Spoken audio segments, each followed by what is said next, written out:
Peredaran Jokowi Prabowo Gibran 2 periode untungkan atau rugikan Prabowo? Dua hal yang ingin saya katakan. Pertama adalah bahwa tentu aja saya nggak bisa mewakili semua pendukung Jokowi ya. Buat semua pendukung Prabowo jangan pernah khawatir.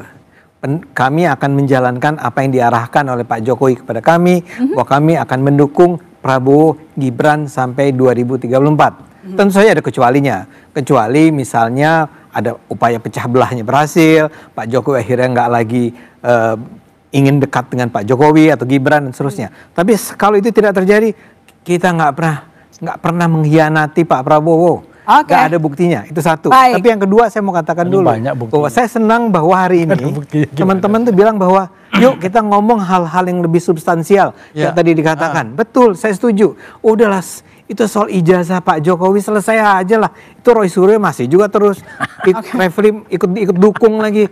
Terus saya mau bilang palsu ijazahnya gimana? Soal kalau asli ya tunjukkan. Pemakzulan Gibran. Gibran juga nggak jelas ijazahnya. Jadi nggak akan merugikan seorang Prabowo ya? Artinya gini, hal-hal semacam itu jangan kemudian menyita waktu kita. Kita bicara tentang makanan bergizi gratis. Kita ngomong makanya Pak Jokowi jangan ikut-ikutan dalam politik. Istirahatlah dia sebagai former presiden. Arahan Jokowi Prabowo Gibran 2 periode menguntungkan atau merugikan bagi seorang Prabowo nantinya? Dia cawe-cawe sebenarnya kan itu nggak bisa dijawab sekarang.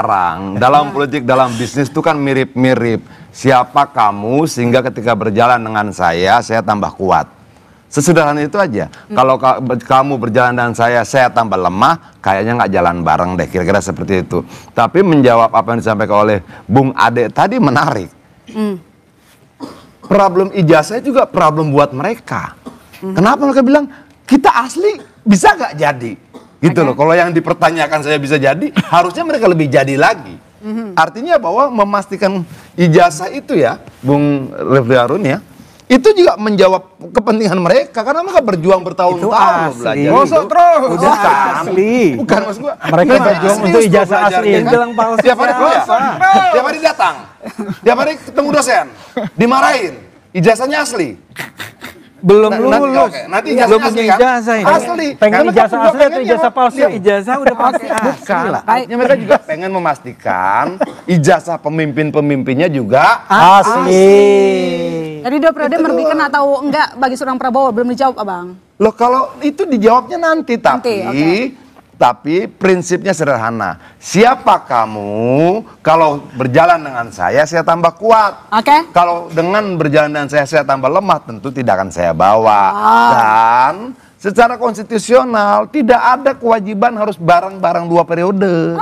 Secara historis Jokowi juga tidak bareng dengan wakil presiden yang sama selama 2 periode. JK udah 2 periode bang. Dengan wapres yang sama dalam 2 periode. Ya JK 2 periode wapres, jadi nggak bisa. Loh, bukan baik. Saya ke Bang David, kalau Gibran lanjut di 2029, Pilpres 2034, muluskah jalannya kalau pakai skenario seorang Jokowi?